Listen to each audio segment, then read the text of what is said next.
ನಮಸ್ತೆ ಎಜಿ ನ್ಯೂಸ್ಗೆ ಸ್ವಾಗತ. ಯಾದಗಿರಿ ಜಿಲ್ಲೆಯನ್ನ ಸಂಪೂರ್ಣವಾಗಿ ಬರಪೀಡಿತ ಪ್ರದೇಶ ಅಂತ ಘೋಷಿಸಿ ರೈತರ ಸಂಕಷ್ಟಕ್ಕೆ ತಕ್ಷಣ ಸ್ಪಂದಿಸುವಂತೆ ರಾಜ್ಯ ಮತ್ತು ಕೇಂದ್ರ ಸರ್ಕಾರವನ್ನ ಸಾಮಾಜಿಕ ಹೋರಾಟಗಾರ ಉಮೇಶ್ ಕೆ ಮುದ್ನಾಳ್ ಒತ್ತಾಯಿಸಿದ್ದಾರೆ. ತಾಲೂಕಿನ ಅಬ್ಬೆತುಮೂರು, ಮುದ್ನಾಳ್ ಹಾಗೂ ಯಾದಗಿರಿ ಹೊರವಲಯದ ರೈತರ ಜಮೀನುಗಳಿಗೆ ಭೇಟಿ ಕೊಟ್ಟು ಬೆಳೆ ಪರಿಶೀಲಿಸಿದ ಬಳಿಕ ಮಾತನಾಡಿದರು. ಕಳೆದ ವರ್ಷ ಅತಿವೃಷ್ಟಿಯಿಂದಾಗಿ ರೈತರು ಸಂಕಷ್ಟಕ್ಕೆ ಸಿಲುಕಿದ್ರು. ಈ ವರ್ಷ ಸಮರ್ಪಕ ಮಳೆಯಾಗದೆ ಮುಂಗಾರು ಬೆಳೆಗಳು ಹಾನಿಗೊಳಗಾಗಿದ್ದು, ಹಿಂಗಾರು ಬೆಳೆಗಳ ಬಗ್ಗೆಯೂ ಕೂಡ ಅನಿಶ್ಚಿತತೆ ಎದುರಾಗಿದೆ.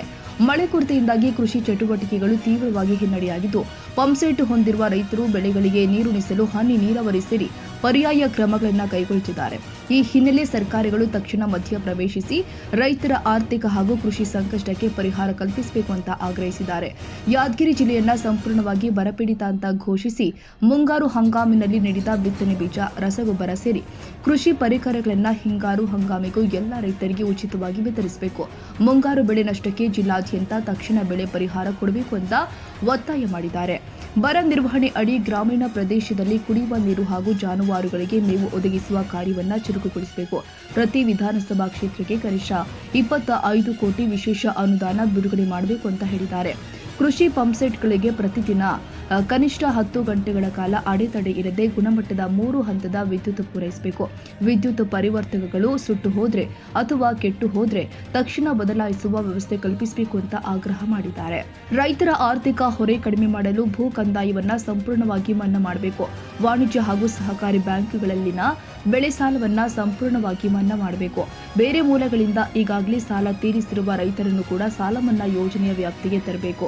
ದೊಡ್ಡ ಸಣ್ಣ ರೈತರೆಂಬ ಯಾವುದೇ ತಾರತಮ್ಯ ಮಾಡದೆ ಆದಾಯ ತೆರಿಗೆ ಪಾವತಿದಾರ ಎಂಬ ಕಾರಣಕ್ಕೂ ರೈತರನ್ನ ಯೋಜನೆಯಿಂದ ಹೊರಗಿಡಬಾರದು. ರೈತ ಎಂಬ ಅರ್ಹತೆಯನ್ನೇ ಸಾಲ ಮನ್ನಾಕ್ಕೆ ಮಾನದಂಡವಾಗಿಸಬೇಕು ಅಂತ ಉಮೇಶ್ ಕೆ ಮುದ್ನಾಳ್ ಆಗ್ರಹ ಮಾಡಿದ್ದಾರೆ.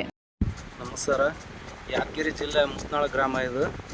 ಯಾದಗಿರಿ ಸುತ್ತಮುತ್ತ ಎಲ್ಲಿ ಹೆಸರು ಹಾಕಿದರೆ ಹೆಸರು ಯಾರಿಗೂ ಸಿಕ್ಕಿಲ್ಲ.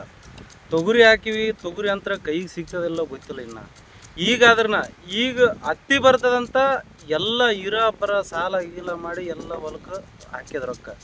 ಒಂದು ಚೀಲ ಮಸಾಲೆ ತರಬೇಕಾದ್ರೆ 2,150 ರೂಪಾಯಿ ಅದ. ಈಗ ಅದು ಇಲ್ಲಿಗೆ ತಂದು ಲೇಬರ್ಗೆ ಹಚ್ಚಾಕ್ಬೇಕಾದ್ರೆ ಒಂದು ಚೀಲಕ್ಕೆ 2,500 ರೂಪಾಯಿ ಬೆಳಗೈತದ. ಅದು ರೇಟ್ ನಾವು ಮಾರ್ಲಕ್ಕೆ ಹೋದ್ರೆ ಏನದ 6,000ಲಿಂದ 7,000 ಖಂಡಿತಾಗಿ ಬರೆದು ಇಟ್ಟಿರ್ತಾರೆ. ಅದನ್ನು ಇದಕ್ಕಿಂತ ಹೆಚ್ಚಿಗೆ ಮಾರೋಕ್ಕಾಗಲ್ಲ. ಇವಾಗ ಬರಗಾಲ ಅಂತಲೇ ಘೋಷಣೆ ಆಗ್ಲಕತ್ತದ. ಇದು ಏನು ಮಾಡ್ಬೇಕಂತ ಗೊತ್ತಿಲ್ಲ. ಇದು ಏನದ ಮುಂದೆ ಸರ್ಕಾರ ಅದು ಏನು ತೀರ್ಮಾನ ಮಾಡ್ತದ, ರೈತರಿಗೂ ಒಟ್ಟ ಒಂದು ಒಳ್ಳೇದಾಗ್ಲಿ ಅಂತ ದಾರಿ ಬದುಕ್ಲಾಕ ಒಂದು ಅವಕಾಶ ಮಾಡಿಕೊಟ್ರೆ ಸಾಕು. ಯಾದಗಿರಿ ಜಿಲ್ಲೆಯಲ್ಲಿ ಹೆಸರು, ತೊಗರಿ ಎಲ್ಲವೂ ಬೆಳೆ ಆಗ್ಯದ. ಬೆಳೆ ಆದ್ರನ್ನ ಹೆಸರು ಒಂದು 10 ಕ್ವಿಂಟ್ಲಾಗಲ್ಲ, ಒಂದೇ ಕ್ವಿಂಟ್ಲಾಗ್ಯದ. 10 ಕ್ವಿಂಟ್ಲಾಗೋದು ಒಂದೇ ಕ್ವಿಂಟಲ್. ವರ್ಷಕಾಲ ಎಲ್ಲ ಬರಗಾಲ, ಪೂರ ಬರಗಾಲನೇ ಅದ. ಬರಗಾಲ ಅಂದ್ರೆ ತಪ್ಪಾಗಲಕ್ಕಿಲ್ಲ. ಈಗ ಅದನ್ನು ಬಿಟ್ಟು ಈಗ ಹತ್ತಿ ಕೂಡ ನೀರಾವರಿ ಅದು ಇದು ಮಾಡ್ಲತ್ತರ. ಹೊರದಾಗ ನೀರೂ ಇಲ್ಲ. ಈಗ ರೈತ ಏನು ಮಾಡಬೇಕು? ಒಂದು ಮಸಾಲೆ ಚೀಲ ತೊಗೋಬೇಕಾದ್ರೆ 2,000, 2,300, 150. ಎಣ್ಣೆ ಪದಾರ್ಥ ಹಂಗೆ ಹೆಚ್ಚಿಗೆ ಆಗ್ಯದ. ಮಸಾಲೆನ ಕೊಡವಲ್ರು. ಎಲ್ಲ ರೀತಿಯಿಂದ ಪೂರ ರೈತಗೆ ಇದಾಗ್ಲಕತ್ತದ. ಈ ಬರಗಾಲ ಘೋಷಣೆ ಅಂತೇಳಿ ಪರಿಹಾರ ನೀಡಬೇಕು. ಪರಿಹಾರ ನೀಡಿದ್ರೆ ಮಾತ್ರ ರೈತಗೆ ಅನುಕೂಲ ಆಗ್ತದೆ, ಇಲ್ಲಾಂದ್ರೆ ಅನುಕೂಲ ಆಗಲ್ಲ. ಏನ್ರಿ ನಮ್ಮ ಭಾಗದಲ್ಲಿ ಇಷ್ಟು ಬಿಸಿಲಾದ, ಬಿಸಿಲಾಗ ಇಂತೆಲ್ಲ ಹಿಂಗೆಲ್ಲ ಹಾಕಿಂದು ಕುಂತೀವಿ. ಮಳೆ ಇಲ್ಲ, ಚಳಿ ಇಲ್ಲ. ಈಗ ಏನಿಲ್ಲ, ಹೆಂಗೆ ಮಾಡ್ಬೇಕು ನೋಡಿ. ಈಗ ಬದುಕಬೇಕಂದ್ರೆ ನಮ್ಗೆ ಭಾಳ ತಿಪ್ಪಲಾಗಿ ಬಿಟ್ಟದ. ಈಗ ಇದೆಲ್ಲ ಈಗ ನೋಡಿ ಪೈಪ್ ಹಾಕ್ಯಂದು ಕುಂತೀವಿ, ಒಳಗೆ ನೀರಿಲ್ಲ. ಈಗ ನೋಡಿದ್ರೆ ಮಳೆ ನೋಡಿದ್ರೆ ಹಿಂಗೆ ಕೈ ಕೊಟ್ಟದ. ನಮ್ಗೆ ಕರೆಂಟ್ ಸರಿಯಾಗಿಲ್ಲ. ಕರೆಂಟ್ ಅಂತೂ ಎಳ್ಯಾಕಿಲ್ಲ. ಈಗ ನಮ್ಗೆ ಎಷ್ಟು ತ್ರಾಸ ಬಂದ್ರೆ ಬೆಂಗಳೂರು ಪರಂತ್ರ ಹೋಗ್ಬೇಕು. ಅಲ್ಲಿ ಹೋದ್ರೆ ಇದೆಲ್ಲ ಈಗ ಹೆಣ್ರು ಮಕ್ಕಳ ಪರಿಸ್ಥಿತಿ ದೂರ ಆಗಿಬಿಟ್ಟದ. ಈಗ ಮಾಡಬೇಕೇನು ಅಂಬೋದು ಗೊತ್ತಾಗವಲ್ದು. ಸರ್ಕಾರಕ್ಕೆ ಸ್ವಲ್ಪ ತಿಳ್ಕೋಬೇಕು. ನಮಗೆ ಮನವಿ ಮಾಡಿ ಕೊಡಬೇಕಂಬುದು ಅಂತಂದರೆ ನೋಡಿ. ಈಗ ನಮ್ಗೆ ಏನು ಮಾಡ್ಬೇಕಂದ್ರೆ ಒಂದು ಎಕರೆಗೆ ಒಂದಿಷ್ಟು ಏನೇನೋ ಮಾಡಿದ್ರೆ ನಮ್ಗೆ ಸೌಲಭ್ಯ, ಅವ್ರಿಗೆ ಪುಣ್ಯನೂ ಬರ್ತದೆ. ದೇವ್ರಿ ಅವ್ರಿ ಅಂತ ನಾವು ತಿಳಿದು ಬಿಡ್ತೀವಿ. ನೋಡಿ ಏನು ಮಾಡ್ತೀರೇನು ಅದು ಅವರಿಗೆ ಗುರುತು. ನಾವು ಏನು ಹೇಳೋಕೆ ಹೆಚ್ಚಿಗೆ ಏನು ಹೇಳೋಕ್ಕಾಗ್ತದೆ? ನಮಗಂತರ ಪರಿಸ್ಥಿತಿ ಕಾಣ್ಲಾಕತ್ತದ ನೋಡಿರಿ. ಇದು ಹೆಂಗೆ ಮಾಡಬೇಕು?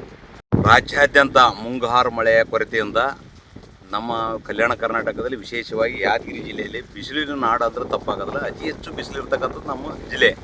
ಅದರಲ್ಲಿ ವಿಶೇಷವಾಗಿ ಮುಂಗಾರು ಬೆಳೆ ಸಂಪೂರ್ಣ ಹೆಸರಾಗಿರ್ಬೋದು, ತೊಗರಿ ಆಗೋದು ಸಂಪೂರ್ಣ ಹಾಳಾಡೋದು.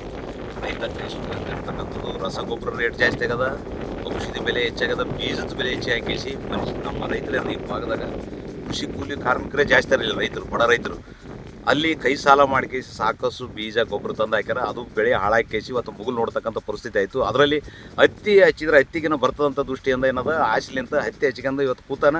ಅದಕ್ಕೆ ಕೂಡ ಸರಿಯಾಗಿ ಮಳೆ ಇಲ್ಲ. ಕೆಲವರು ಕೊಳವೆ ಬಾವಿ ಇರೋದ್ರ ಕಡೆಯಿಂದ ಅವ್ರ ಬಳಿ ಸ್ಪ್ರಿಂಕ್ಲರ್ ಪೈಪ್ ಅವ್ರು ಇಸ್ಕೊಂಡು ಕೇಸಿ ನೀರು ಹರಿಸ್ತಕ್ಕಂಥ ಕೆಲಸ ಮಾಡ್ಯಾರ. ನಂದೇನದಂದ್ರೆ ಮನವಿ ರಾಜ್ಯದ ಮಾನ್ಯ ಮುಖ್ಯಮಂತ್ರಿಗಳು ಮತ್ತು ಎಲ್ಲ ಸಚಿವರು ಶಾಸಕರಲ್ಲಿ ನಂದೊಂದು ಕಳಕಳಿ ಮನವಿ. ಈಗ ನಡೀತಿರ್ತಕ್ಕಂಥ ಶಾಸಕರದೇನ ಕಲಾಪ ನಡೀತಕ್ಕಂಥ ವಿಧಾನಸಭಾ ಕಲಾಪ ನಡೆದಿರ್ತಕ್ಕಂಥ 27ರ ತನಕ ನಡೀತಕ್ಕಂಥ ಕಲಾಪದಲ್ಲಿ ವಿಶೇಷವಾಗಿ ರೈತರಿಗೆ ಹೆಚ್ಚಿನ ಒತ್ತು ಕೊಟ್ಟುಗೇಸಿ ಯಾದಗಿರಿ ಜಿಲ್ಲೆಯನ್ನು ಬರಪೀಡಿತ ಜಿಲ್ಲೆ ಅಂತಕ್ಕಂಥ ಘೋಷಣೆ ಮಾಡ್ಬೇಕಂತಕ್ಕಂಥದ್ದೇ ನನ್ನ ಆಶೆ ಅದ. ಇದು ಮಾಡಿದ್ರೆ ರೈತರಿಗೆ ಅನುಕೂಲ ಆಗ್ತದೆ. ಅವರು ರೈತರು ದುಡಿದು ತಿಂತಕ್ಕಂಥ ಇದ್ರ ಬಿಟ್ಟರೆ ಬೇರೆ ಕೆಲಸ ಏನೂ ಬರೋದಿಲ್ಲ ಅವ್ರು. ಹಾಗಾಗಿ ಇದು ಬರಪೀಡಿತ ಜಿಲ್ಲೆ ಅಂತ ಘೋಷಣೆ ಮಾಡಿ ನಮ್ಮ ಜಿಲ್ಲೆಯಲ್ಲಿ ಕುಡಿಯ ನೀರಿಗಾಗಲಿ ಮೇವಿಗಾಗಲಿ ರೈತರಿಗೆ ಸೌಲಭ್ಯಕ್ಕಾಗಿ ಸುಮಾರು ಒಂದು ಮತಕ್ಷೇತ್ರಕ್ಕೆ 25 ಕೋಟಿ ಮಂಜೂರು ಮಾಡಿ ಈ ಜಿಲ್ಲೆಯನ್ನು ಬರಪೀಡಿತ ಜಿಲ್ಲೆ ಅಂತ ಘೋಷಣೆ ಮಾಡ್ತಕ್ಕಂಥ ಕಠಿಣ ಕ್ರಮ ಅಗತ್ಯ ಕ್ರಮ ಕೈಗೊಳ್ಳಬೇಕಂತಕ್ಕಂಥದ್ದೇ ನನ್ನ ಆಗ್ರಹ. Nizamuddin Yadagiri, AG news. ಕನ್ನಡಿಗರ ಮೆಚ್ಚಿನ ನಿಮ್ಮ AG 24/7 ನ್ಯೂಸ್ ಕನ್ನಡ ವಾಹಿನಿ ಇದೀಗ ಟಿವಿಯಲ್ಲಿ ಲಭ್ಯ. ವೇಳೆ ನೋಟಿಸ್ ಕೊಟ್ಟಿದ್ರೆ ವಾಪಸ್ ತಗೋತೀವಿ. ಇವತ್ತು ವಕ್ಫ್ ಪ್ರಾಪರ್ಟಿ ಅಂತೇಳಿ ಬರ್ತದೆ ಅಂತ ಹೇಳಿದ್ರೆ ರೈತರು ಬೀದಿಗೆ ಬದಲು ಏನ್ ಮಾಡ್ಬೇಕಾಗತ್ತೆ? ಯಾರು ವೋಟ್ ಹಾಕಲಿಲ್ಲ ಅಂದ್ರೆ ಗ್ಯಾರಂಟಿನೆಲ್ಲ ಸ್ಟಾಪ್ ಮಾಡ್ಬಿಡ್ತೀವಿ.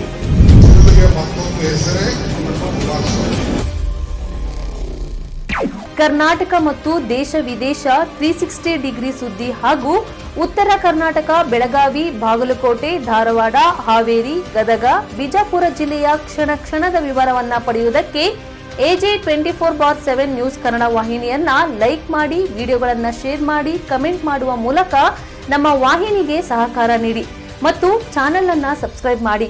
ಧನ್ಯವಾದಗಳು.